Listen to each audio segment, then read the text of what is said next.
नमस्कार दोस्तों, आज मैं आपको चक्रवृद्धि ब्याज का छमाही और तिमाही वाला सवाल सिखा दूंगा, जिससे कि एग्जाम में अगर छमाही और तिमाही का सवाल पूछ ले तो आपसे कोई गलती ना हो।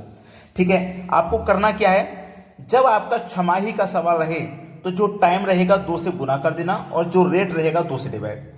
तिमाही रहे तो तिमाही में जो टाइम रहेगा 4 से गुना और रेट में 4 से डिवाइड। चलिए कैसे समझते हैं। आपका एक वर्ष में 12 महीने होते हैं।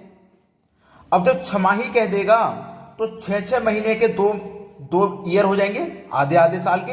ये 6 महीना हो गया, ये 6 महीना हो गया।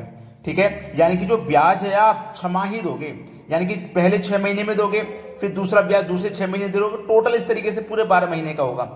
और 12 महीने में क्या करोगे आप, ये तो छमाही हो गया। तिमाही में 3-3 महीने के 4 पेयर बनेंगे। ठीक है, 3-3 महीने के क्या बनेंगे, 4 पेयर बनेंगे।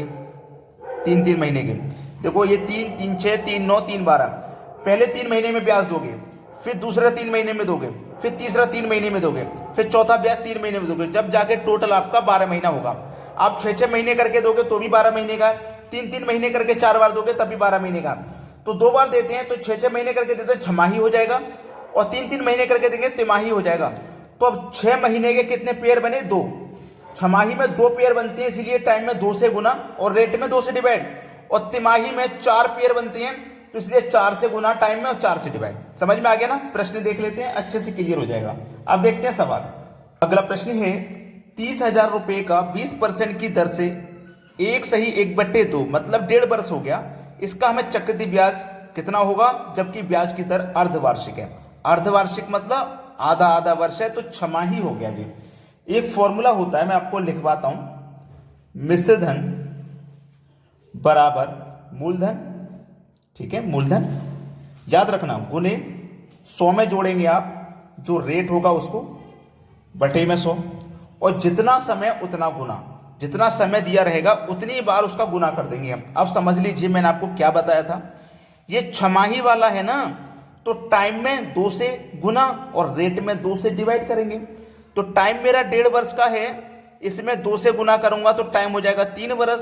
रेट मेरा 20 वर्ष का है, इसमें 2 से डिवाइड करूंगा तो रेट हो जाएगा मेरा 10% का। बात समझ में आ गई है। चलिए, मूलधन कितना है, 30,000 इंटू 100 में जोड़ेंगे रेट, तो रेट मेरा 10 का हो गया, तो 100 में 10 जोड़ना है, तो मतलब 110 हो जाएगा बट्टे में 100। अब ये कितना है, 3 वर्ष हो गया ना भाई। 15 का गुना 2 से करेंगे तो 3, मतलब 3 वर्ष के लिए ये सवाल हो गया है मेरा। तो 1 वर्ष का ये रहेगा, तो जितना समय उतना गुना, तो 3 वर्ष का समय रहेगा तो 3 बार गुना। 110/100, 110/100, 3 बार गुना हो गया ना, क्योंकि समय 3 वर्ष हो गया तो 3 बार गुना करना है। चलिए, 0 से 0 गया, 0 से 0 गया, 0 से 0 गया, 0 से 0 गया, और 2 0 से 2 0 चले गए। चलिए, 11 गुने 11 गुने 11 मतलब 11 का क्यूब, जो कि 1331 होता है, गुने में 30। चलिए जी, 0 लास्ट में, 3 1 कम 3, 3 तिया 9, 3 तिया 9, 3 एकम 3। ये मिश्र धन मेरा निकल के आ गया ना।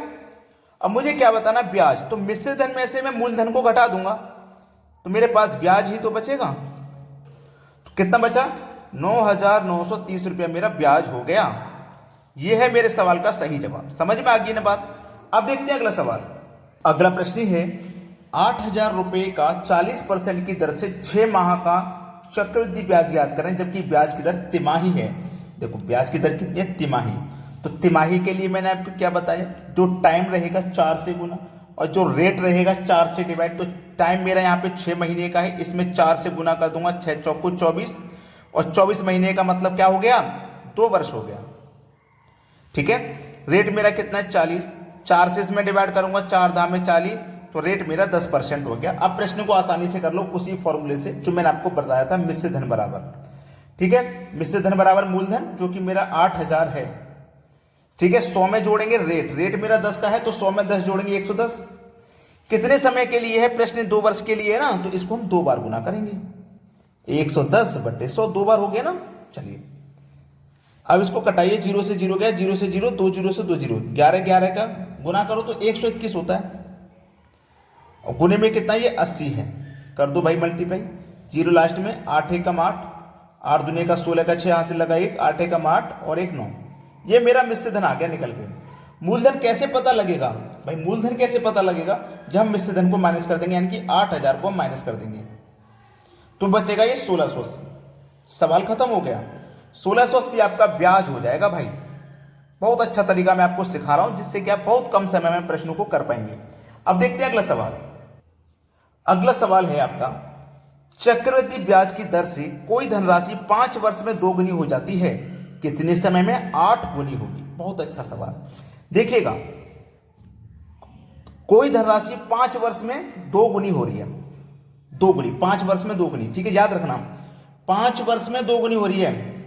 तो कोई राशि को मैं 1 मान लेता हूं और ये दुगनी हो जाती है, 1 से 2 गुनी 2 हो जाएगी, कितनी समय में, 5 वर्ष में। और फिर से 2 गुनी होने में फिर से 5 वर्ष लगेंगे, तो राशि मेरी 2 थी, फिर से 5 वर्ष में फिर से 2 गुनी हो जाएगी, मतलब 4। और फिर से 2 गुनी होने में फिर से 5 वर्ष लगेंगे, तो 4 की 2 गुनी हो जाएगी, मतलब 8। पूछा क्या गया था, 8 गुना कब होगी। देखो 8 गुना हो गई। अब 8 गुना होने में कितना समय लगा है, 5 वर्ष, 5 और 5 10, 5 या 15, यानी कि 15 वर्ष का समय लगा है 8 गुना होने में। सवाल खत्म हो गया। बहुत इजी मेथड है ना। चलिए अब देखते हैं अगला सवाल। अगला प्रश्न है, चक्रवृद्धि ब्याज की दर से कोई धनराशि 7 वर्ष में 3 गुनी हो तो कितने वर्ष में 8 गुनी होगी। देखो कोई धनराशि है 1 और ये कितना गुना हो गई है, 3 गुनी। तो कोई राशि 1 की 3 गुनी मतलब 3 हो जाएगी, कितने समय में हुई, 7 वर्ष में। अब फिर से 3 गुनी होने में फिर से 7 वर्ष लगेंगे, तो 3 का 3 गुना मतलब 9 हो जाएगा, कितने समय में, फिर से 7 वर्ष लगेंगे। फिर से 3 गुना हो जाएगा, 9 का 3 गुना 27 हो जाएगा, कितने समय में, फिर से 7 वर्ष में 3 गुना हो जाएगा। फिर से 3 गुना हो जाएगा, कितने वर्ष में, 7 वर्ष में 3 गुना होगा, तो 27 का 3 गुना 81 हो जाएगा 7 वर्ष में। और हमसे 81 ही तो पूछा था कि 81 गुनी हो जाएगी कितने समय में। तो देखो 7 वर्ष और 7 14, 7 21 और 7 28, यानी कि 28 वर्ष का समय लगेगा 81 गुना होने में। यह है आपके सवाल का बिल्कुल सही जवाब। समझ में आ गया ना। तो आज का वीडियो आपको कैसा लगा कमेंट करके जरूर बताइएगा। लाइक नहीं किया किसी बच्चे ने तो लाइक कर दो, अगर शेयर नहीं किया है भैया तो शेयर कर दो। ठीक है दोस्तों, धन्यवाद।